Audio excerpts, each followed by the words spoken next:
Alrighty then.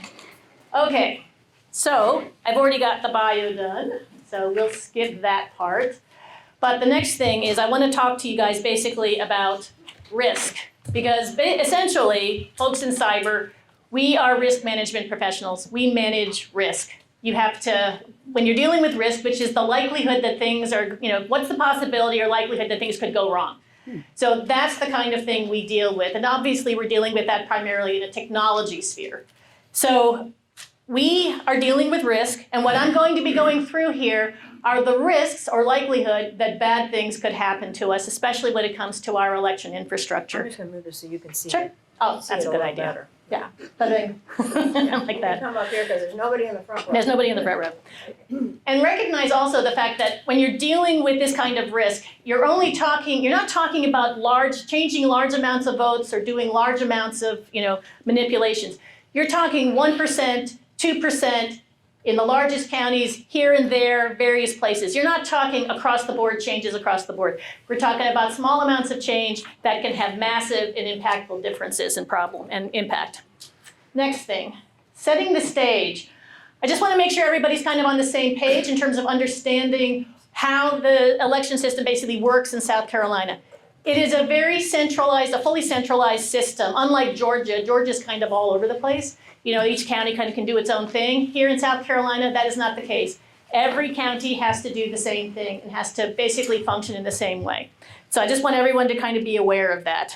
I also want you to understand how our system was selected. Back in 2019, there was actually an RFP. They went out and they purchased these current voting machines. This was done by a panel of 5 completely non-technical people. So nobody on the panel of people who selected the machines had any technical background. There was a Dr. Buell who wanted to come and basically speak on the problems with using electronic voting. They actually put him on the agenda, and then they took him off the agenda, and he never had a chance to speak to them about it, and they just went ahead and purchased the machines anyway. So this kind of happened fairly quickly. It was about $51 million, and rather expensive, and is ongoing expenses actually, because you have to maintain the machines ongoing and provide support for them. One thing I always like to say at the beginning is that when we're dealing with, like, say, especially from Pickens County, the folks that I know who work for the election board in our county, they're good people, they're very sincere people, our folks do a very good job. This is not an indictment in any way of them. They do the best they can with what they have.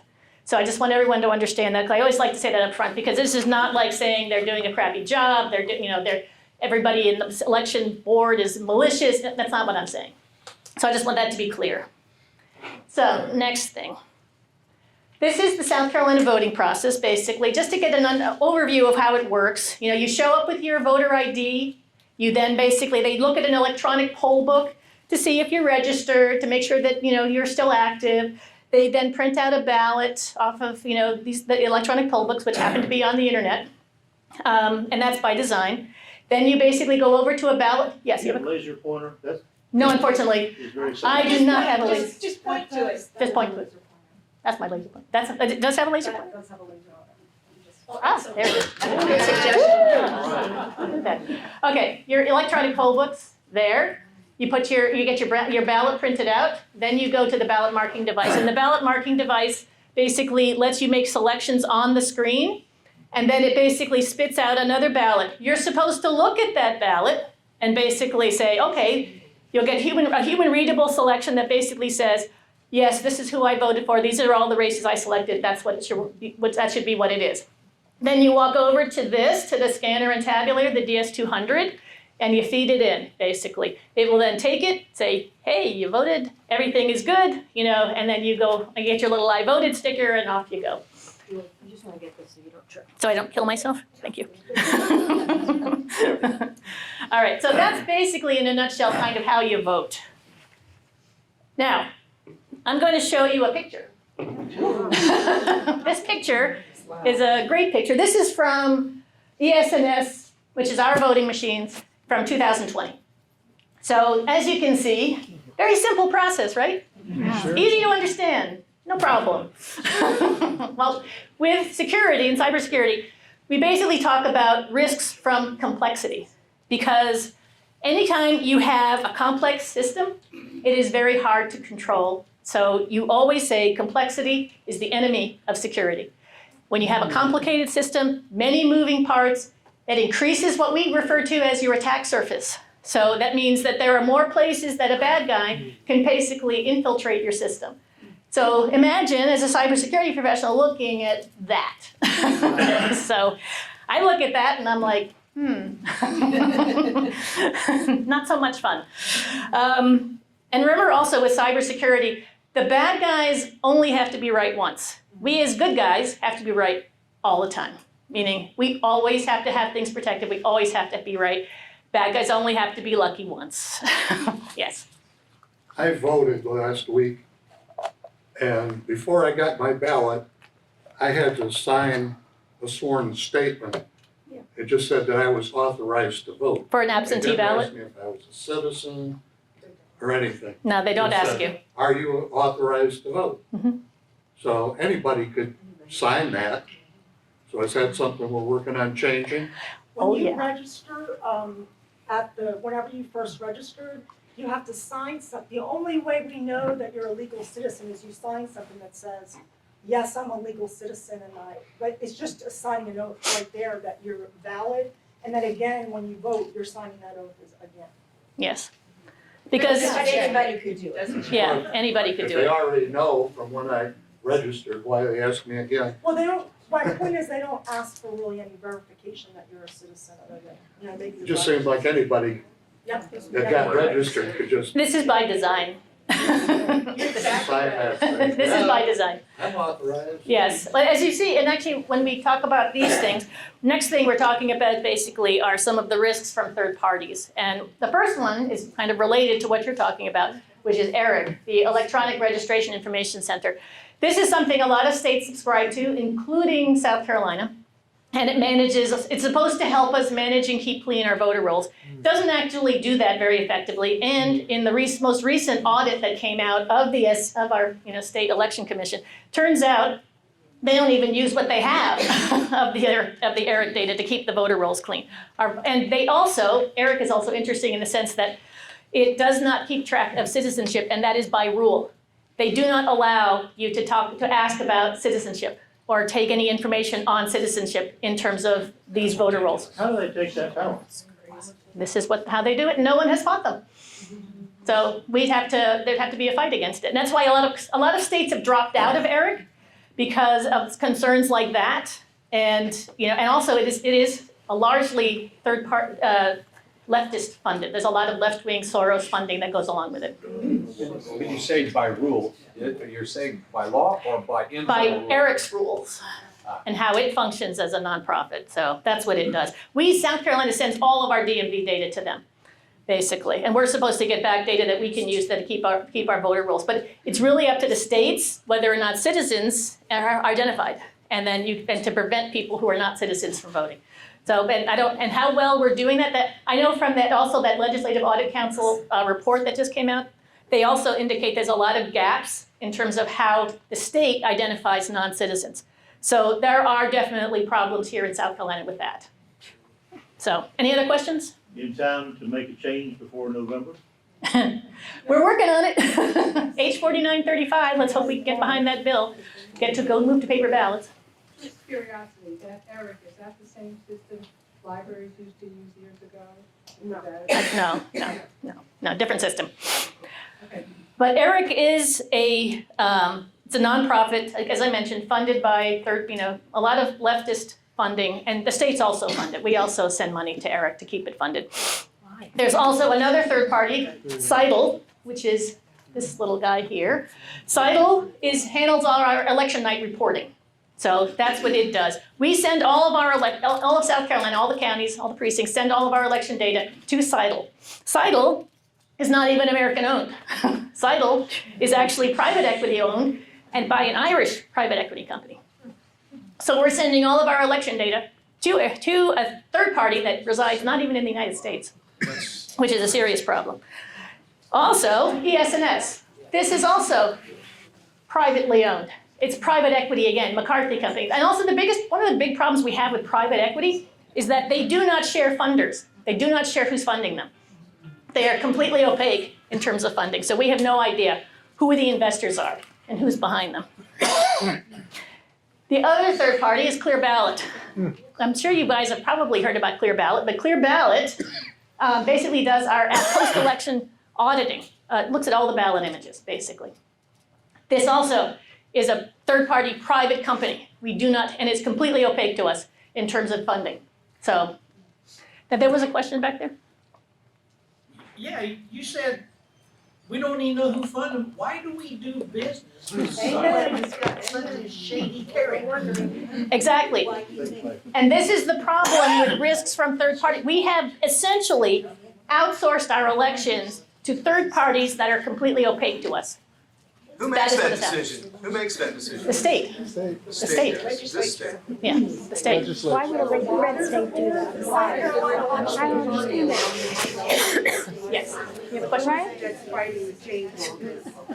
Well, SE Safe Elections, Laura's group has been fighting this. I'm helped with her, but we also have folks within each of the counties. Like I'm the Pickens County election integrity captain. Each county, a lot of the big counties have, well, we're a smaller county, but a lot of them have like groups that also are fighting for this. There are national groups, and I think Laura can probably speak more to that than I can. You know, I'm a cyber person. There are politicians that are trying to support us and help us. Well, I think Laura will handle Let's try that. to take questions at the end, because she's got a lot to cover, Yeah. so write down your questions, but it's a lot to digest. It's a lot to digest, and I will try to go through this quickly as I can. Next problem, next risk, because again, we're dealing with risk and the likelihood of something bad happening, is federal involvement in our elections. Because not only have we basically outsourced to third parties, but we also have massive federal oversight and involvement in our elections. From 2002, HAVA, I'm sure that Help America Vote Act, that basically forced every state to move to electronic voting, and really fast. So that basically pushed us all into electronic voting, and it pushed us all into to managing our voter rolls electronically. So that all happened in 2002 and has been going on basically since then. In 2017, another kind of hallmark was there was a decision made. The Department of Homeland Security basically decided that election infrastructure is now critical infrastructure. Now, they have done this with banks and with other, the grid, other things, and they've also done that with election infrastructure. And what that means is that gives them the right to basically have massive amounts of oversight and involvement in the elections. They say it's, they don't say it, they say it in a positive way. We're gonna help you. We're gonna support you. We're gonna help protect you, and this is how it's couched. But what it is potentially a way for them to surveil our elections, and I'll get into that in a little more detail. But that happened in 2017. It's an extremely tight partnership. There's something called the Election Infrastructure ISAC, and ISAC, because there's a financial services ISAC, and there's one for the energy grid.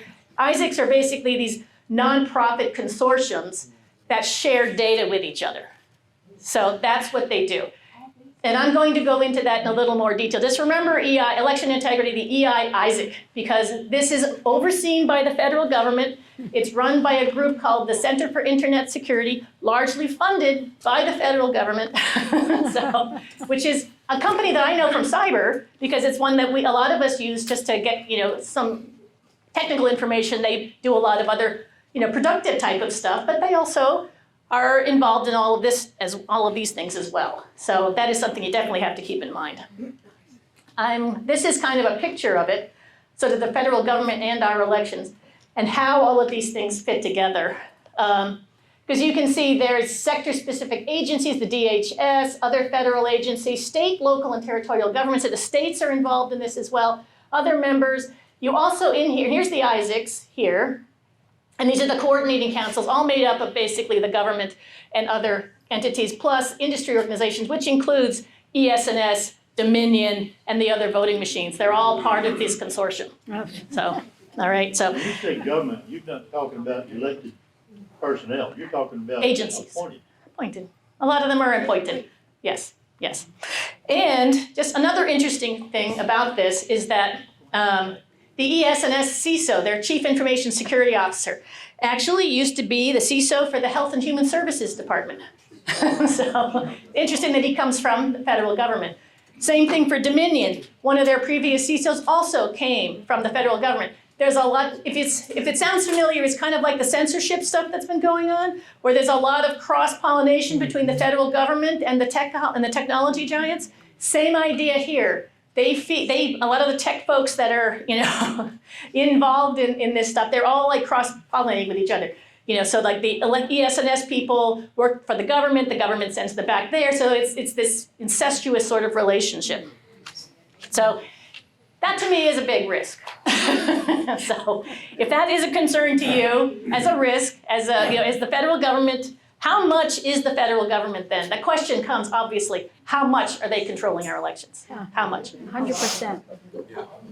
Now, one of the other things about the federal involvement is the certification. The machines that we use, and the Dominion machines used in Georgia and other places, these are federally certified. So there's a federal certification process that they go through, and they rely on this federal certification. They'll say, we're perfectly safe and secure because we're federally certified. Okay, yes, we will, what could possibly go wrong? So that's always my favorite thing to say as a cyber person. What could possibly go wrong with that? The problem is there's only 2 certified companies that are allowed to certify the machines. When the machines are certified, the voting machine companies are paying these companies to actually certify them. What could possibly go wrong with that too? I can't see a problem with that. So it's just, and also in South Carolina, they're certified against an almost 20-year-old standard. So it's really old. 20 years ago, imagine what your phone was like 20 years ago. These are not even close to being up to date. So that is part of the problem. And also there are some problems. Clay Parikh, he's a guy that Laura's had on the podcast with us, but talking about problems, it's with the federal certification process itself, which is, that it's very high level. They do maybe 10% of the source code, and I'll get into a little bit of that shortly. I'm gonna try not to be technical about this, so if something is confusing to you, just say, hey, can you put that in plain English for me, please? Okay, next thing, black box risks. A black box to a cyber or to an IT person, basically, is a box of which we really have no knowledge. We don't have any access to the source code. We can't open the box and see what's inside. We're basically just taking it on faith that, okay, here's the vendor saying, here's my software.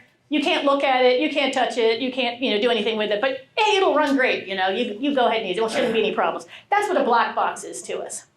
So, and that is also considered a risk. Like when I used to work at Citi, or when I worked at TD, how long do you think a bank would last if it couldn't test the software and the hardware that is used to do the banking? I'd say the money would get sucked out probably within a day. So it wouldn't last very long if the banks didn't do their due diligence. Because there are serious risks to software. Software can be manipulated. Software is inherently vulnerable. And let me repeat that.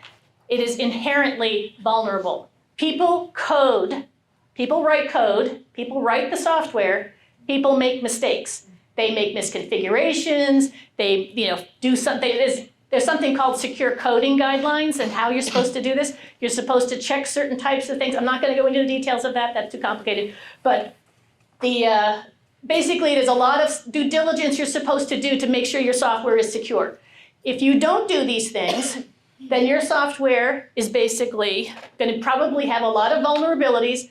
And when you have vulnerabilities, that means a bad guy who gets access, whether physical access or remote access, can exploit them and take over the machine, take over the computer. That's the basic idea behind why it's so critical to basically fix software and make sure you're doing your due diligence. The problem is we're not completely sure, because it's opaque to us, if ES&S is doing the due diligence. This is a sample of the type of thing you're supposed to do. It's a secure software development lifecycle. I set up the first one for TD Bank a number of years ago. If you don't do these things and if you don't follow these steps, your software is going to be insecure and you will have vulnerabilities that could potentially be exploited. Now, how much do we know about what ES&S is doing? Well, we know for sure that they had, back in 2020, a lot of open vulnerabilities. That because the software they were using was basically end of life, had a lot of vulnerabilities. I think Windows 7, which was used in 2020, had 133 known vulnerabilities, 23 of which were critical. And critical means, like if we had a critical vulnerability, basically that means stop everything, go fix it, because if you don't fix it, someone's gonna take over the software. Don't stop, don't fix it immediately, because that is so bad that it's usually what we refer to as sort of unauthenticated remote access, meaning you don't have to authenticate, you can get into it remotely, and then you can exploit the machine. That's a bad thing. That is obviously a bad thing. So this was the case for 2020, and even when they updated it for 2022, even after the update, there were still 200 known vulnerabilities in Windows 10, 21 of which were rated critical. So, and Windows Server also, and Windows is basically the operating system that is used by ES&S machines. So this is obviously a significant problem if you are not fixing this. So again, how much do we know about what ES&S is doing to fix these things? Basically, ES&S has been claiming that they have had pen testers coming to fix, test the machines, test the software, and make sure the code works fine. Well, every time they've hired a company, like this is the University of Rochester students right here that actually supposedly tested the machines, but of course, everybody comes back and says they don't publish the results to us, they don't publish the methodology of the pen testing. Pen testing is really the opportunity to really test the machine to see if you can find flaws before the bad guys do. Basically across the globe, happens in, I think, Las Vegas pretty much every year. They have something called the Voting Village. The Voting Village likes to take apart and test, get them off of eBay, get voting machines off of eBay, test them. And they have been pressuring ES&S to basically make sure that they're having a third-party researcher come and test the machines. Well, ES&S finally agreed, literally last year, to allow this. But the group they chose to do it is a group called MITRE. Guess who funds MITRE? The government. Exactly, MITRE. Yeah, so again, you have the federal government involved in MITRE, in this whole thing. We actually FOIA'd our state to see if they could give us a proof that they had done some penetration testing on our machines, and they said there are no records responsive to your request. They will not share it. So either means they have it, or they won't share it, or they didn't do any penetration testing. Which is also possible. They might lie, which is. In my, I know, it's shocking that the government could lie. No, that could never happen. yeah. No. Just to move on, e-poll books. These e-poll books are actually by design on the internet, and the problem is that even the Legislative Audit Council report that just came out literally in January also pointed out that there are ongoing problems with the e-poll books themselves. There are a whole bunch of findings that they had, including, generic, yes? What is an e-poll book? That's what when you vote, that they have the poll books have your name and say whether or not you voted already. So, yeah. So that's what the poll books are. So these things have vulnerabilities that were identified by the Legislative Audit Council, found by the Voting Village. Again, they got a hold of them, so they actually were testing them. So they have some very serious, including some remote access, meaning you can get into them without having to have physical access to them. So, and exploit these things. So this is obviously a serious problem. So, and if you know, if the e-poll books have vulnerabilities, obviously, then what's the likelihood that the other voting machines probably have vulnerabilities? So that leads us to Curling B. Raffensperger. So, this is a very cool thing that's going on in Georgia. It is a court case going on right now. It's been going on for a while, but it finally came to court this past month, in January and into February. This is really fascinating because Professor Halderman, he is a computer science professor from the University of Michigan. He basically hacked a Dominion image ballot marking device in court in front of the judge. Wow. Using a pen. Using a pen. Basically, How long did it take him to do it? took him about 10 seconds. Because I'll just describe this particular vulnerability to you. He walked up to the machine. You can see him. This is a picture of him with the machine. There is the power cords come out of the machine, and there is like a seal or a little casing over the power, but there's a hole in it to let the power cords out. So he took the pen, stuck it in there, and the power button was back there, and he held the power button down and booted into something called safe mode. Safe mode is a special diagnostic mode that computers have. Windows computers have them. Dominion happens to use an Android operating system, which is Unix-based. Basically we use Windows here, but 6 of one, half a dozen of the other when it comes to this type of thing. They all have a safe mode, basically. So this safe mode allows you to boot into this. There was no requirement to put in a password. He was able to very quickly get into the terminal and then basically get super user access. Anyone have any idea what super user access means to a computer? Exactly. And this wasn't the only vulnerability. There were a whole bunch of them. And I'm not going to go into the details on all of them because it's just too, your head will spin. So if I try to go into them. Trial? It's still going. It's still going. They finished, but they're waiting for the judge to rule. Yeah. But basically, he was able to compromise the Dominion ballot marking device using USB sticks, which also, and if you remember that very complex picture in the very beginning, there were like 30 of these across the board. Dominion and ES&S both use USB sticks, and he was able to compromise it in multitudes of ways, basically using a USB. So, Open and shut case. Open Say and what? shut case. Should be an open and shut case. it should be. You would think. You would think. Well, because basically what can happen with a USB stick is that if it gets infected with malware, or you can, and actually what he did was adjust, he was able to compromise the ballot definition file, which ES&S also uses that same concept to basically update the machines. He was able to update it, and so as soon as you put this device into your computer, the malware will take effect and basically either overwrite all the software that's on the machine, basically install malware, and then once you have, and then give you, but again, super user access, and then guess what you can do? Anything you want, including flipping votes, changing ballot images, editing audit trails so that they can cover your tracks. There is basically nothing you can't do to that machine. When I was working in the polls, access to any of the, like USB ports, that's all sealed and everything with the lock. Only the poll clerk has the lock. Right, that is true, and that is the way it is supposed to be.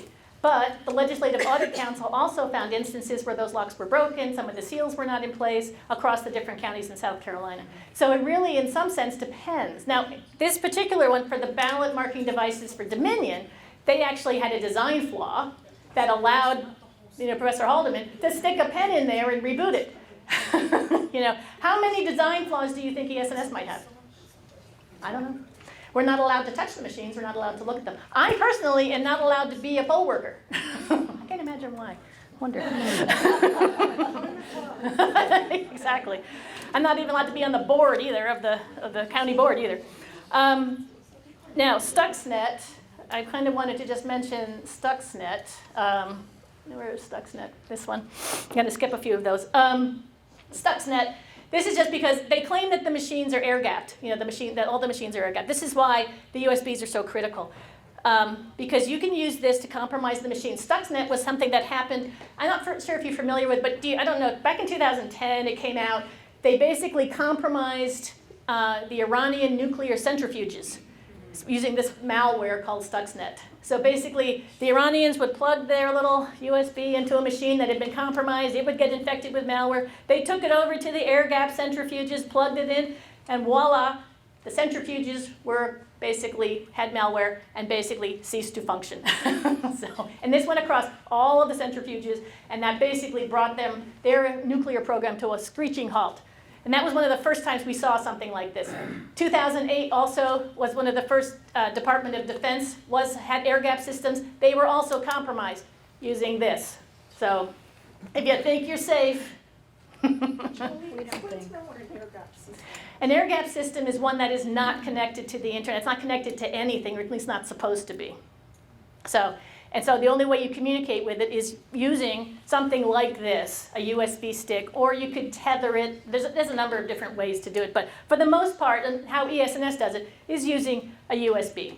And that's by design, that's how they do it. So if your USB gets infected with malware, and you're putting that into all of your precinct machines, you're putting that into your county machines, because depending upon where the infection happens, this could happen to an entire precinct, an entire county, or the entire state.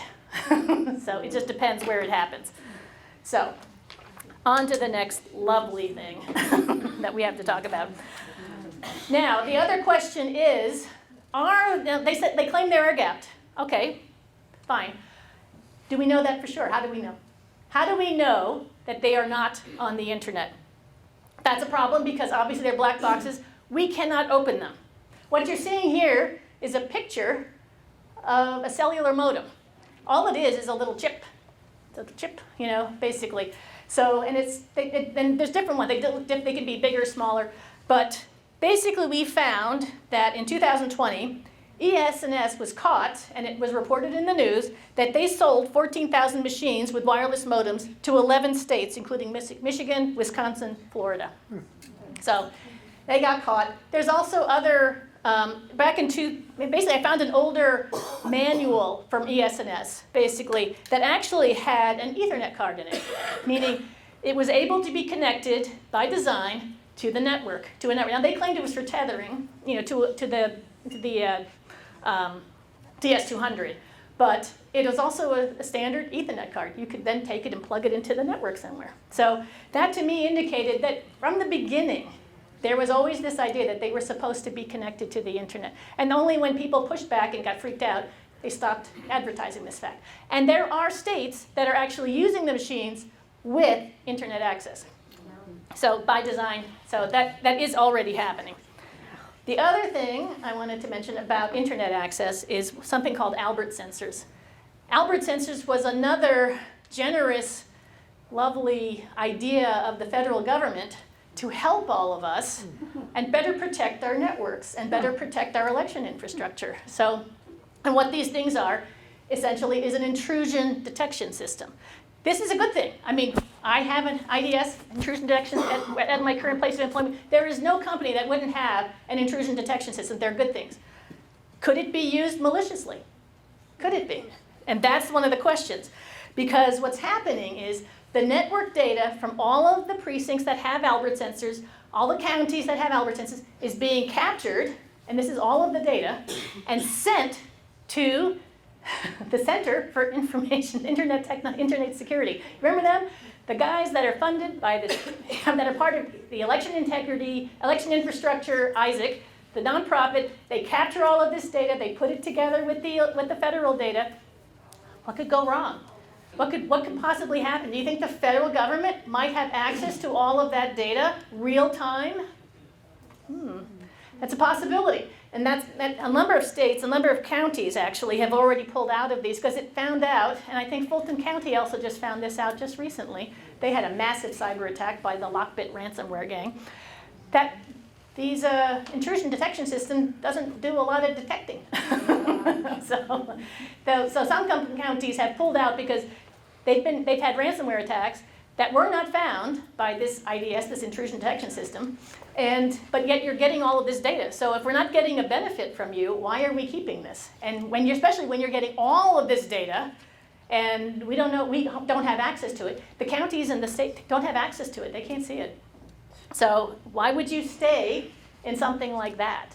Where you're sharing information with the federal government. Would you want to do that? I don't know. I think I'm going to skip FirstNet just because it's a little complicated. And we'll move on to the summary. The summary here is just basically to highlight, what we've kind of talked about so far.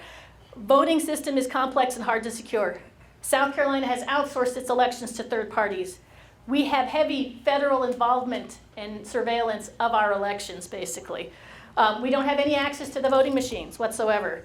There's a lot of indirect and direct evidence that the machines are vulnerable and have basic problems that could be exploited by any bad guy who has access. There are strong, there's no indication or no clear indication of any due diligence that is being done by the vendors. We have no idea if they're doing anything at all to mitigate the risks. As a matter of fact, Laura, are you going to talk about that, that most recent thing from Weibel? No. There's a recent thing that just came out that has indicated that the electionware software, the central software that kind of manages this, hasn't been updated in 5.5 years. So that is a very long time in computer years. Really bad. And electionware, just so everybody knows, is the computer that's air-gapped, that's at the county, where they take all the flash drives from all the machines in the county and put it in there to aggregate your votes. It has not had antivirus protection or any patches in 5 years. Yes. So that could be compromised. Yes. Yes. I would say if I had something like this running when I used to be at a bank, there's no way. I would have been fired. I'd have been fired. I wouldn't have had a job anymore. So that would have been the end of that. Now, I want to move on to the barcodes. As I mentioned before in the beginning, when you get your ballots, it prints you, when you've gone to the ballot marking devices, you make your selections and it prints out, it basically spits back to you a ballot that you're supposed to look at and validate your human readable selections that it did everything correctly. The only problem is, you see this barcode here at the top? That's what the machine reads. The machine does not read the human readable part of the thing. So there is no way for a human to validate the vote, what you voted for, because what the machine is going to tabulate is in the barcode. So now, can that be, as we've talked about, if there are vulnerabilities and if there are problems, can these be exploited? If you get super user to the machine, what does that mean? You can manipulate anything, including the ballot images. So that can be how you change votes. Yeah, so that can easily happen. Next thing. Can you trace out who's doing this? The problem is, if you have full access to the machines, you can also basically erase any of your activity. You can change the audit logs, you can erase them, you can... No guilty party. And once again, we FOIA'd the security audit logs.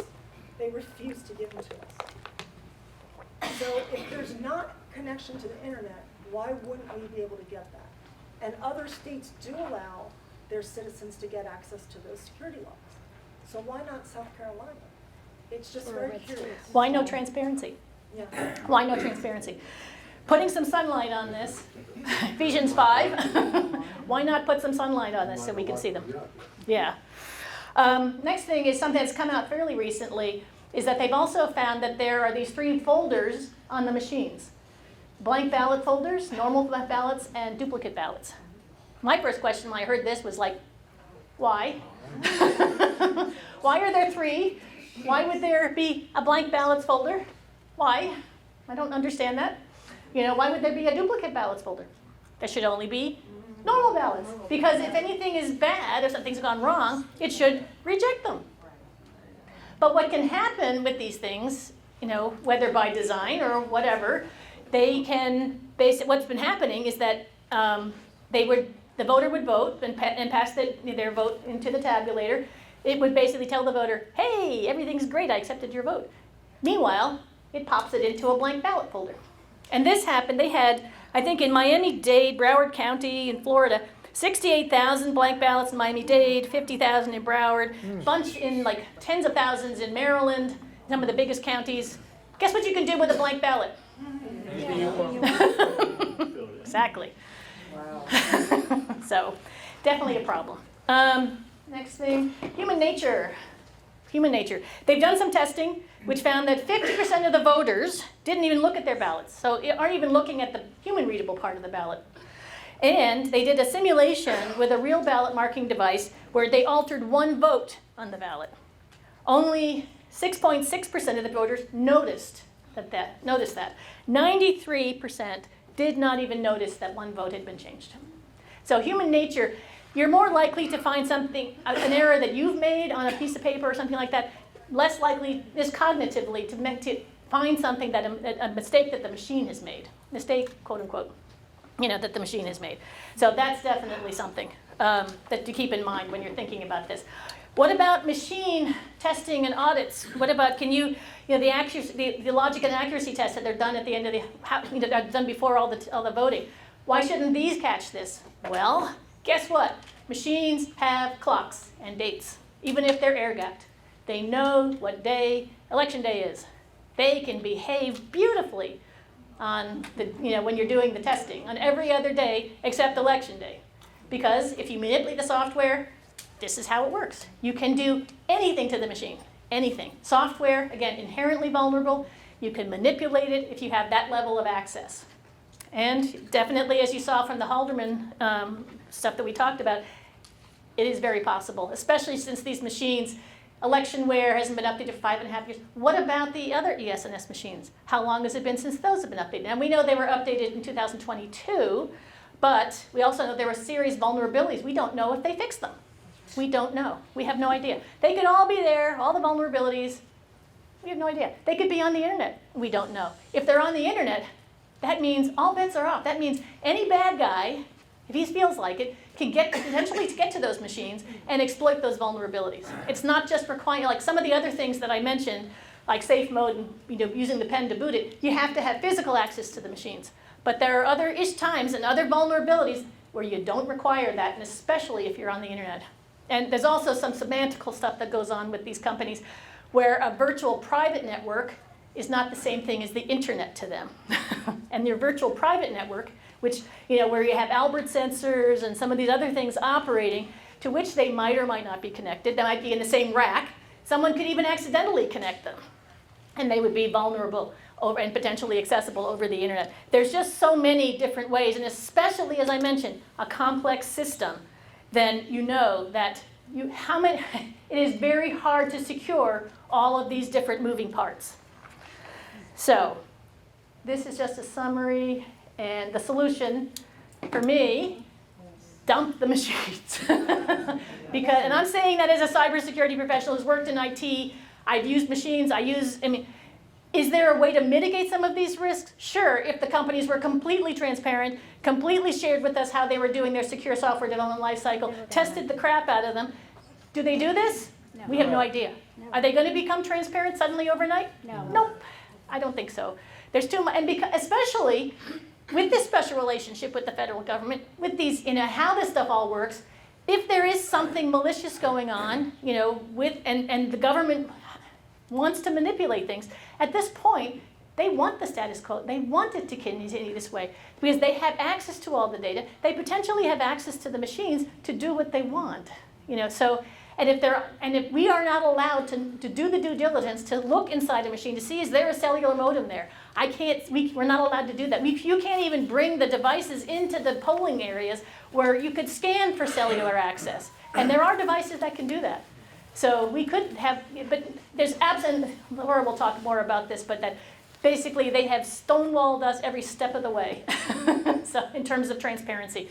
And to me, this is just the only solution is hand-marked, hand-counted paper ballots. You just can't hack at scale with paper. You just can't. You can with machines. The biggest flaw I see in that, yeah, paper ballots would be nice, but number one, you're going to have all these people coming in, because at least in Sun City, probably about a good 40% do in-person absentee or early voting. Okay, so you're going to have people going around the building 2 or 3 times who will give up and leave. And in some of the poor areas, I guarantee the first thing out of your mouth will be voter suppression. Mm-hmm. Are you going to deal with some of those, or? Yeah, we'll deal with that, but the key thing is that if the machine's down, then you're gonna have lines, right?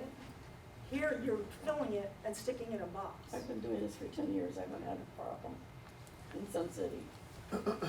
But it happens. I've observed an area where I've seen that, and so that could be the issue. The other thing is, and I'll talk about the early voting because that is an issue, and we never used to do it, and it is a problem. And I know it's more, yeah, and people will say that. But do you want convenience or do you want accuracy? If someone's out of town on business for a month, Then they can get it. Yeah, if you have a good reason to be out of town, if you are. a lot of the people over 65 in Sun City I've personally driven a lot of my neighbors who use walkers and wheelchairs. Oh, yeah, then they, I mean, they can do absolutely. There are ways to manage this. There are ways to manage this issue. It's just a question of, when you're dealing with the machines, with voting computers, they are inherently vulnerable and manipulatable, and you can't trust them. Excuse And I me. just have to say one thing about that, and this is really important, because what I hear from what you're saying is, there is no way that you can figure out whether our enemies or inside jobs are manipulating our elections at this point. At this point, we don't have the access. As a security expert. Yeah, I can't say one way or the other for sure. I can only tell you the risks. The risks are high, and I don't think we should accept them. So, in general, that is unacceptable. And if we remember, back in the day, when it was one-day voting, we used to have the day off, and people in the old days would travel. It just becomes whether we want to be subject to convenience and slaves to that, well, in plain sight, we are being totally hoodwinked, or whether we're going to stand up, because this information is critical. But it's up to you to not let it happen in plain sight anymore. These ladies, Absolutely. and I know I can't wait to hear Laura Sharp speak. I just wanted to say, the precincts are designed to accommodate between 15 and 1,800 people. Yes. So you've got precinct and poll workers there working. The media has made it us, all they focus on are the lines. The lines, people have to have pizza, they have to have water, machines are gonna make it so much better. No. We can count the ballots I'm a poll worker, we can count the ballots, we can be finished, we can call those results in, and you will know before 9 o'clock on the East Coast how things are going. Yep. That's what we need to do. Yes. You want one more question? So, we know at least one, probably all of the different brands of machines were designed to alter votes, right? So, Yeah. is it really a vulnerability, if that's what they were designed? Well, that's kind of why I went. We keep calling it vulnerable. Well, this is why I went through. I had also the second part of the presentation was really about by design. Yeah. Yeah, It's it more was by. like It's more, access points. some of it is by design. That's how they were designed. Some of it is vulnerabilities. Yeah. And when you put the combination together, it's deadly. Actually, the patents do say that they flip the votes. Yeah, There's they do. patents for Yeah, that. They are. it's an access point, not a. Yes. not a No. vulnerability. Absolutely. Absolutely.